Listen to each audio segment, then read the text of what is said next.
Wirya Carita mempersembahkan kisah karya Esa Mintarja yang berjudul Api di Bukit Menoreh. Selamat menikmati. Salam Daya. Monggo kula aturi subscribe, like, komen, saha share. Matur nuwun.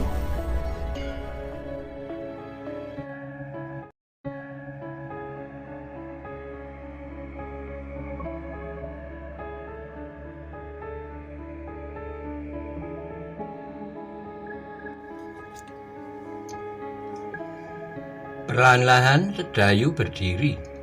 Kakinya hampir-hampir tidak kuat lagi menahan berat tubuhnya.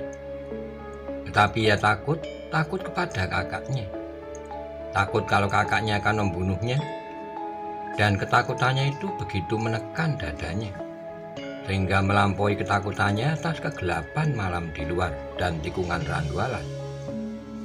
Karena itu meskipun hayatnya merasa lebih terbang meninggalkan tubuhnya, Sedayu berjalan juga menuju ke pintu.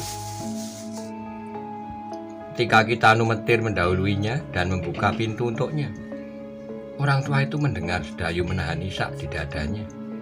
Maka bisiknya menghibur, "Angger, serahkan jiwa dan ragamu kepada yang memilikinya.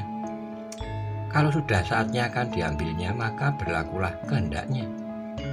Meskipun Angger berperisai baja, namun kalau Angger akan disingkirkan dari bencana, maka berlakulah pula kehendaknya itu. Karena itu jangan takut. Agung Sedayu menganggukkan kepalanya, namun ketakutan yang mencekamnya tidak juga mau meninggalkannya. Di muka pintu sekali lagi ia menoleh kepada kakaknya, tapi kakaknya memejamkan matanya. Karena itu Sedayu melangkah terus. Di luar dilihatnya kuda kakaknya. Dengan gemetar ia melangkah ke punggung kuda itu. "Selamat jalan, Ger," desis Kitanu Metir. Agung Sedayu tidak menjawab, namun kepalanya terangguk. Dengan hati yang kosong ia menarik kekang kudanya. Dan ketika kuda itu bergerak menyusup ke dalam malam yang pekat, maka Sedayu merasa seakan-akan dirinya telah menyusup ke daerah maut. Akhirnya ketika Sedayu sadar bahwa perjalanan itu harus dilakukannya, maka segera ia maju kudanya dengan mata yang hampir terpejam. Setiap kali ia membuka matanya, setiap kali dadanya berdesir. Di malam yang gelap itu, selalu dilihatnya seakan-akan bayangan-bayangan hitam menghadangnya di perjalanan. Namun ia sudah tidak dapat lagi berpikir, karena itu ia tidak mau lagi melihat apapun yang berada di perjalanan itu. Ketika Sedayu telah hilang di balik kekelaman malam, Kitanu Metir menutup pintunya kembali. Kemudian perlahan-lahan ia mendekati Untoro yang lesu dan terdengarlah ia bertanya, "Mengapa hal itu Angger lakukan?" Untoro menarik napas dalam-dalam. Terdengar ia bergumam, "Mudah-mudahan Tuhan melindunginya." Kitanu Metir duduk perlahan-lahan di samping Untoro. Ia mengangguk-angguk kecil ketika mendengar gumam Untoro pula. "Kasihan Sedayu." "Tapi bukankah Angger mengendakinya?" bertanya orang tua itu. "Aku hanya ingin supaya Sedayu meninggalkan rumah ini, dan sekaligus aku ingin Paman Widuro melindunginya. Selain keselamatan laskar Paman Widuro sendiri, Paman Widuro kenal anak itu," jawab Untoro. Kembali Kitanu Metir mengangguk-anggukkan kepalanya. Taulah ia sekarang bahwa Untoro sama sekali tak bersungguh-sungguh dengan ancamannya. "Anak itu benar-benar keterlaluan," berkata Untoro pula. "Aku hanya menakut-nakutinya supaya ia mau pergi. Ketakutan hanya dapat dikalahkan dengan ketakutan yang lebih besar. Dan aku sudah berhasil mengusirnya. Mudah-mudahan ia selamat." Untoro berhenti sejenak. Kemudian terdengar ia meneruskan dengan susah payah, "Bukankah lebih baik Kitanu Metir menyingkirkan aku pula sebelum Malapalap Jolotundo datang kemari?" "Tidak, Angger, tidak," saut orang tua itu cepat-cepat. "Angger memerlukan perawatanku di sini." "Tetapi," jawab Untoro, "kalau hal itu membahayakan Kitanu, kalau mereka datang kemari dan ditemunya aku di sini, maka tidak saja aku yang akan dibunuhnya, tapi Kitanu akan diganggunya pula." Jangan berpikir tentang aku, berkata Kitanu Metir. Luka Angger agak parah, aku sedang mencoba untuk mengobatinya. Untuk saat keduanya terdiam ketika Untoro mendengar derap kuda di halaman. Hampir saja ia berteriak memanggil adiknya itu kembali. Tapi segera ia mempergunakan akal dan perhitungannya untuk melawan perasaannya. Kalau alap-alap Jolotundo itu tidak datang kemari dan Sedayu menemui bencana dalam perjalanannya, akulah yang bertanggung jawab, katanya dalam hati. Dan Untoro sadar apabila terjadi demikian, maka peristiwa itu pasti akan menyiksanya seumur hidup. Ia akan kehilangan adiknya dan sekaligus ia sama sekali tidak berhasil menyelamatkan Widuro dan laskarnya. Tapi kalau alap-alap Jolotundo yang bengis itu benar-benar datang ke rumah itu, bersyukurlah ia meskipun nyawanya sendiri pasti akan melayang.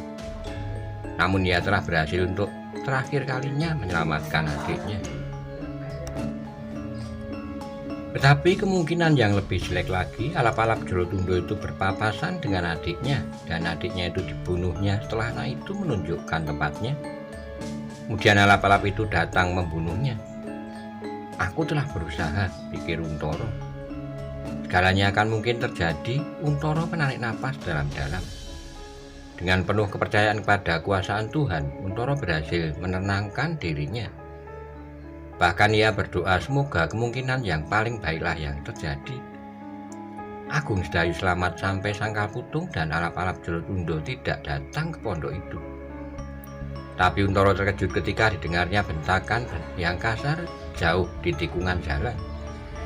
Ketika ia membuka matanya, dilihatnya Kitanu Metir berdiri dengan gelisah. Suara apakah itu, Kitanu? Bertanya Untoro lemah.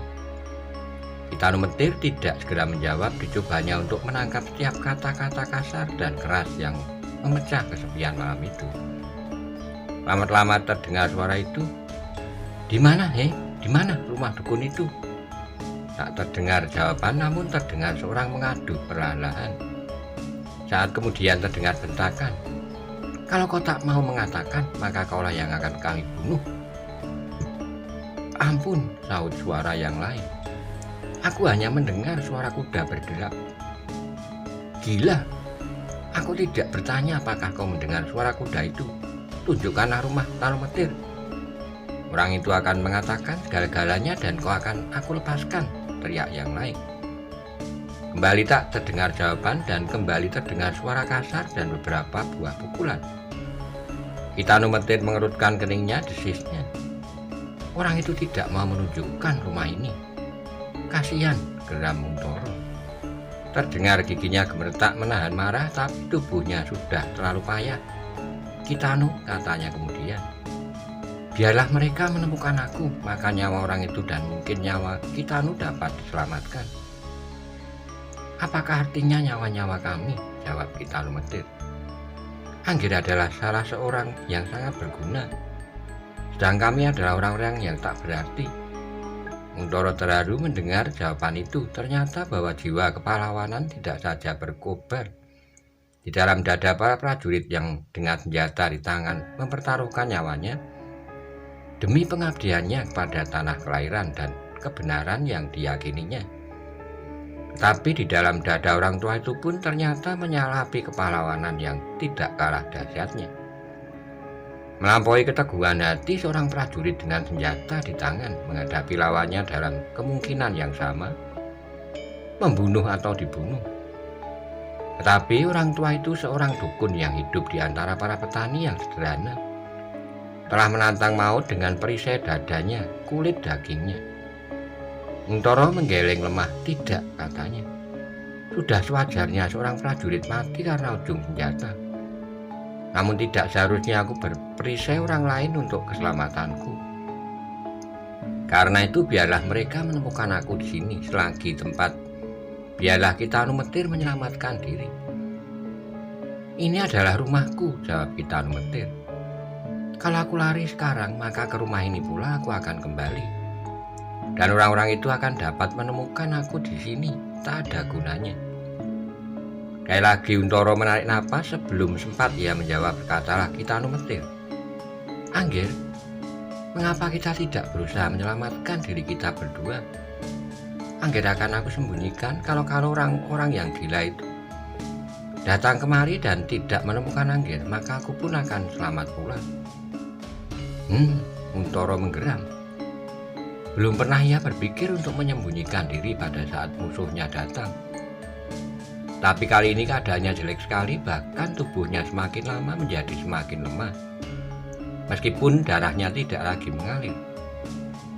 Mungkinkah itu terdengar suara Untoro lirih? Sedang di tikungan bentakan-bentakan kasar masih terdengar. Marilah Angger, aku sembunyikan di sentong kiri. Aku timbuni Angger dengan ikatan bulir-bulir padi. Kitano Metir tidak menunggu Untoro menjawab, segera ia mencoba menolongnya berdiri. Untoro takut kalau mereka berdua akan roboh. Tapi agaknya Kitano yang tua itu masih cukup kuat untuk memapahnya. Di sentong kiri, Kitano Metir segera bongkar timbunan bulir-bulir padi. Perlahan Untoro ditolongnya masuk ke dalam sebuah bakul yang besar. Melingkarlah di situ, Ngger, dan berusahalah untuk dapat bernapas, berkata Kitano Metir. Kembali Untoro menggeram, namun ia mengharap bahwa dengan demikian ia dan sekaligus Kitano Metir dapat diselamatkan. Lusa apabila luka di bawahnya itu sudah sembuh, ia akan datang kembali untuk bertemu dengan alap-alap Jolotundo. Dengan tergesa-gesa Kitano segera menimbuni Untoro dengan ikatan bulir-bulir padi. Seikat demi seikat dengan hati-hati di dalam bakul yang besar itu, Untoro memejamkan matanya, terasa napasnya menjadi semakin sesak. Namun ia masih dapat bernapas. Demikianlah Kitano selesai dengan pekerjaannya, terdengar pintu rumahnya diketuk keras-keras. Dan terdengarlah suara kasar manggilnya. "Mbah Dukun, buka pintumu." Untoro menjadi berdebar-debar, ternyata alap-alap Jolotundo adalah orang-orangnya benar-benar datang. Meskipun demikian ia masih dapat mengucap syukur karena adiknya telah pergi. Untuk saat Kitano Metir berdiri dengan tegang, ia tidak segera beranjak dari tempatnya sehingga terdengar kembali pintu rumahnya dipukul keras-keras. "Hei, buka pintu, Kitano." Kitano tidak mungkin untuk mengelak lagi, karena itu dengan terbata-bata ia berteriak dari sentong kiri. Ya, tunggu. Aku sudah bangun." Tersuruk-suruk Kitano Metir bergegas pergi ke pintu dengan menyeret terumpah di kakinya. Sementara itu kembali terdengar pintunya hampir berderak patah. "Aku tidak sempat menunggu," terdengar suara di belakang pintu. Ya, sahut orang tua itu. "Aku sedang berjalan." Saat kemudian Kitano Metir telah membuka pintunya, demikian pintu itu menganga. Demikian beberapa orang dengan senjata di tangan berloncatan masuk. Dua orang yang lain masuk ke rumah itu sambil mendorong-dorong seseorang yang bertubuh kecil pendek. "Kokah itu, Krio?" terloncat dari mulut Kitano Metir. Orang itu menyeringai ketakutan, jawabnya. "Ya Kiai, aku diseretnya ketika aku sedang melihat air di parit. Aku sangka karena hujan yang lebat ini, parit-parit akan banjir. Waktu aku sedang menutup pematang, datanglah orang-orang ini." "Tak usah mengigo," bentak salah seorang dari mereka. "Monyet itu tidak kembali ke Jatianom. Mereka pasti kemari untuk mengobati lukanya." "Siapa?" berkata Kitano Metir. Seorang anak muda di antara mereka perlahan-lahan melangkah mendekati Kitano Metir. Geramnya. "Kita telah berkenalan, Kiai. Namun baru hari ini aku sempat mengunjungi rumahmu." Ya, Angger. Aku pernah mengenal nama Angger. Bukankah Angger alap-alap Jolotundo?" "Siapakah yang memberi aku gelar demikian?" bertanya anak muda itu. Namun terasa pada nada kata-katanya betapa ia bangga mendengar sebutan itu. "Aku tidak tahu," sahut Kitano Metir. "Mungkin karena kedahsyatan Angger, maka dengan sendirinya nama itu tumbuh." Anak muda itu tertawa lirih, kemudian katanya, "Bagus. Kalau kau sudah mengenal aku, maka jangan sekali-kali mengganggu pekerjaanku."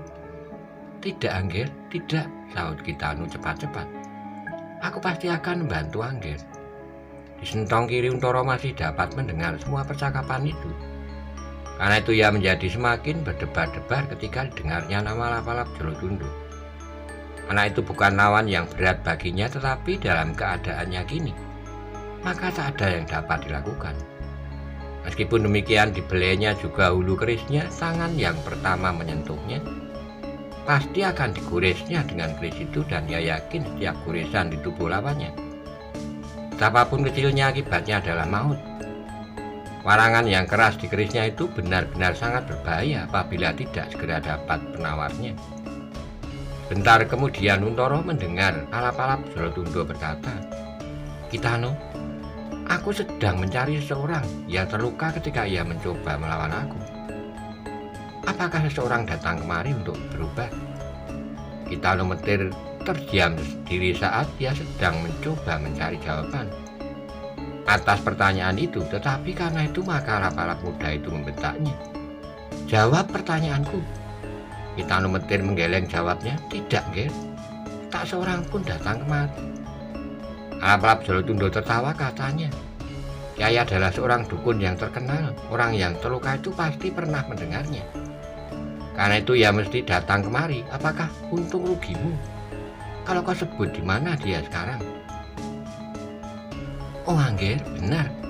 Tak ada untung ruginya kalau aku menyebut tempatnya. Kalau aku mengetahuinya, tetapi siapakah orang itu?" bertanya Kitano Metir. "Jangan berpura-pura, orang itu bernama Untoro. Sangat berbahaya bagi kami dan bagi kalian," jawab alap-alap Jolotundo. Untoro," ulang Kitano Metir. "Tak seorang pun datang kemari sehari ini. Baru beberapa saat aku telah melukai pundaknya." "Jangan bohong," bentak anak muda itu. "Aku tidak berbohong, Ger," jawab Kitano. Pandangan mata alap-alap Jolotundo itu menjadi tajam, benar-benar seperti mata burung alap-alap. Selangkah ia maju mendekati Kitano Metir sambil berkata, "Kau sudah tua. Tidakkah kau ingin menikmati sisa-sisa hidupmu? Jawab pertanyaanku, di mana Untoro kau sembunyikan?" Kitano Metir menjadi gemetar, namun ia menjawab juga, "Tak ada, Ger, benar-benar tak ada." "Dengar Kitano," bentak anak muda itu. "Aku bertemu dengan anak itu di ujung hutan. Ia mencoba melarikan diri. Dalam perkelahian seorang lawan seorang, aku telah melukainya. Kemudian Untoro yang mempunyai nama yang cemerlang itu bertempur berdua dengan kawannya. Karena mereka berdua itulah maka mereka sempat melarikan diri.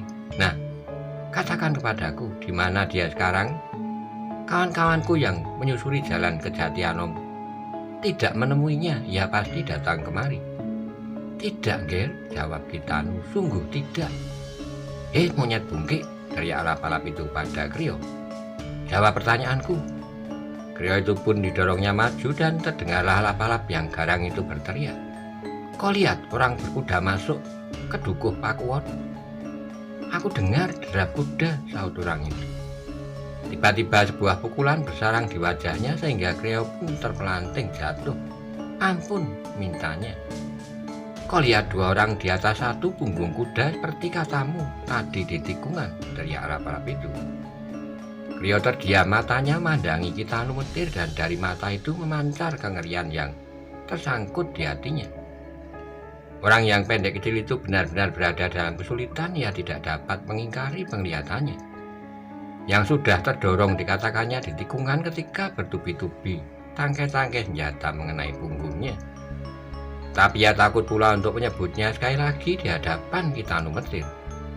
Bukan karena Kitano Metir mempunyai kekasaran dan kebengisan seperti orang-orang itu, namun karena Kitano Metir adalah orang tua yang disegani di pedukuhan itu. Kitano Metir adalah seorang yang sangat baik bagi mereka. Apabila anak istri orang-orang pedukuhan itu sakit, maka Kitano Metir pasti bersedia untuk menolongnya. Pagi, sore, siang, atau malam, karena itu Krio tidak sampai hati untuk mengatakan apa yang dilihatnya. Sebab dengan demikian maka akan celakalah orang tua yang baik hati itu. Tapi tiba-tiba dadanya berdesir ketika Krio melihat alap-alap Jolotundo melangkah mendekatinya. Dengan mengerutkan tubuhnya yang kecil itu serta menutupi ubun-ubun di kepalanya dengan kedua telapak tangannya. "Ya mohon ampun." Alap-alap Jolotundo tertawa seperti anak nakal yang tertawa-tawa melihat seekor anjing ketakutan. Ia mandangi Krio yang kecil dan pendek itu. Mengapa kau tak mau mengulangi kata-katamu? Kau takut pada orang tua ini? Berkata anak muda itu sambil menunjuk Kitanu. Sekali lagi Krio mandang wajah Kitanu Metir, wajah yang biasanya selalu bening. Namun kali ini pun nampak betapa perasaan cemas sangat mengganggunya. Tiba-tiba terdengar orang tua itu berkata perlahan-lahan, "Krio, berkatalah sebenarnya." Krio tidak segera mengetahui maksud Kitanu Metir, karena itu untuk saat ia beragu. Sehingga terdengar Kitanu Metir berkata mengulangi, "Katakanlah apa yang kau ketahui pada Angger Alap-alap Jolotundo." Meskipun dengan ragu-ragu, kemudian Krio membuka mulutnya. Ketika ia mendengar Alap-alap Jolotundo itu tertawa dan selangkah mendekatinya sambil menggerak-gerakkan ujung pedangnya di muka wajahnya. "Ampun, Ger, sebenarnya aku melihat orang berkuda itu." Baru sekarang kau katakan itu," geram Alap-alap Jolotundo. "Lalu?" "Ya, 2 ekor kuda di atas punggung orang. Dua orang berkuda di atas 1 punggung kuda," saut Krio kebingungan. Kemudian Alap-alap Jolotundo itu memutar tubuhnya menghadap Kitanu Metir sambil tertawa menyeringai. Katanya, "Kau dengar, dukun tua, lidah si bungke itu berputar-putar." "Aku dengar," jawab Kitanu Metir. "Tapi apakah seseorang yang masuk pedukuhan ini pasti datang ke rumahku? Bagaimanakah kalau orang itu sekedar lewat dan terus ke Glagalgi atau ke Gedawung?" Alap-alap Jolotundo mengerutkan keningnya, namun jawabnya, "Hanya di sini tinggal seorang dukun yang ternama." Dan tiba-tiba mata Alap-alap itu menjadi liar. "Mana dia?" bentaknya, sehingga Krio terkejut dan menggigil karenanya. Untoro yang mendengar bentakan-bentakan itu pun menjadi gelisah. Apakah yang akan dilakukan terhadap orang setua Kitanu? Tapi Untoro terkejut ketika jawab Kitanu justru menjadi tenang. "Angger, kalau Angger tidak percaya, silahkan mencarinya." Mata Alap-alap Jolotundo yang liar itu beredar berkeliling segenap sudut. Kemudian sekali lagi ia berteriak, "Bohong!" Tiba-tiba di antara mereka, di antara kawan-kawan Alap-alap Jolotundo itu terdengar seseorang tertawa. Suaranya menggelegar dan jauh berbeda dengan suara Alap-alap Jolotundo. "Hei Alap-alap kecil, agaknya kau terlalu baik hati. Jangan buang-buang waktu, berpencarlah dan cari di semua sudut rumah ini." Kitanu Metir terkejut mendengar suara itu, demikianlah juga Untoro. Orang yang menyebut Alap-alap Jolotundo dengan sebutan Alap-alap kecil itu pun pasti bukan orang kebanyakan. Karena itu dada Untoro menjadi semakin berdebar-debar. Alap-alap Jolotundo sendiri mengerutkan keningnya, kemudian sautnya, "Bagus." Dan pada anak buahnya ia berkata, "Carilah orang yang bernama Untoro itu sampai ketemu. Suguhkan dia kepada tamu kita, Kakang Plosoireng." "Plosoireng?" Untoro menyebut nama itu di dalam hati. Dan debar jantungnya pun menjadi bertambah cepat. Sejalan dengan tubuhnya yang bertambah lemah, Plosoireng adalah orang-orang yang benar-benar menakutkan. Ia adalah salah seorang prajurit Jepang yang dipercaya. Seperti Aryo Jepang sendiri, Plosoireng adalah seorang pemarah dan bahkan Plosoireng memiliki sifat-sifat yang jauh lebih bengis dari Aryo Penangsang. "Orang itu ada di sini pada saat aku tak mampu menemuinya," pikir Untoro. Seandainya Untoro tidak terluka, maka dengan penuh gairah Plosoireng itu akan disambutnya. Tapi keadaan Untoro sedemikian buruknya sehingga untuk berdiri pun agaknya terlalu payah baginya. Hanya karena darahnya terlalu banyak mengalir. Saat kemudian orang-orang Alap-alap Jolotundo itu memencar ke segenap sudut rumah Kitanu Metir. Tiap lekuk-lekuk diperiksanya, bahkan sampai-sampai geledek-geledek bumbu pun dibukanya. Tapi tak seorang pun mereka temukan. Entong kanan, tengah, dan kiri pun mereka jenguk pula. Bahkan dengan lampu di tangan mereka, namun di sentong-sentong itu mereka hanya melihat tumpuk bantal dan di sentong kiri seonggok untaian padi. Dalam bakul yang besar, namun Untoro tak mereka temukan. Lagi mereka sibuk mencari-cari, kembali terdengar Plosoireng tertawa nyaring di luar pintu. Katanya, "Kuda itu telah kemari, tetapi aku melihat bekas kakinya meninggalkan tempat ini." Alap-alap Jolotundo pun segera melompat keluar. Geraya pun mengamati bekas kaki-kaki kuda itu di bawah cahaya oncor di tangan Ploso Ireng. Kemudian terdengar ia manggil, "Bawa Kriya kemari." Kriya yang pendek itu pun segera didorong keluar, kemudian diseret mendekati alap-alap Jolotundo yang masih terbungkuk-bungkuk mengamati telapak-telapak kaki kuda. "Kriya bungkik," teriak alap-alap muda itu. "Kau lihat orang ini datang, pasti kau lihat ia pergi." "Ya, aku lihat," jawab Kriya terbata-bata. "Mengapa kau tidak bilang sejak tadi? Kau sengaja memainkan kami." Bentak alap-alap Jolotundo sambil melekatkan ujung pedangnya pada perut Kriya yang kecil itu. Tidak, suara Kriya hampir merintih. "Atau kau termasuk gerombolan orang yang bernama Untoro itu?" desak alap-alap Jolotundo. "Tidak," sahut Kriya. "Jadi mengapa kau lindungi dia?" desak anak muda itu. "Ya harus dapat berlaku kasar Ploso Ireng." "Aku tidak tahu kalau kuda yang datang itu kemudian juga kuda yang aku lihat meninggalkan pedukuhan ini," jawab Kriya mencoba menyelamatkan dirinya. "Mengapa? Apakah perbedaannya?" tanya anak itu sedemikian cepatnya sehingga Kriya tidak sempat mempertimbangkan jawabannya. Karena itu tiba-tiba meluncur dari mulutnya, "Yang datang berdua, yang pergi hanya seorang." "Hah?" Jawaban itu benar-benar mengejutkan. Kriya sendiri terkejut mendengar jawaban itu. Kitano Petir yang mendengar percakapan itu mengerutkan keningnya. Ia tak akan dapat mengelak lagi. Tapi ia tidak kehilangan ketenangannya karena itu sikapnya benar-benar mengherankan. Tiba-tiba terdengar alap-alap Jolotundo tertawa berderai dan Ploso Ireng itu pun tertawa pula. Terdengar Ploso Ireng berkata, "Yang seorang melarikan diri tetapi kawannya yang luka ditinggalkannya di sini." Untoro menjadi gelisah bukan karena dirinya sendiri. Namun demikian maka Kitano Petir pasti akan mengalami bencana. Alap-alap Jolotundo yang ingin mendapatkan pujian dari Ploso Ireng itu dapat berbuat hal-hal di luar dugaan. Dan apa yang dilakukan Ploso Ireng sendiri akan sangat mengerikan. Apalagi ketika Untoro mendengar Ploso Ireng membentak, "Hei, dukun celaka, aku tidak telaten melihat cara alap-alap kecil itu mencari lawannya. Untoro adalah seorang yang sangat berbahaya. Aku ingin menemuinya di segala medan peperangan, namun aku selalu gagal. Hanya namanya saja yang pernah aku dengar.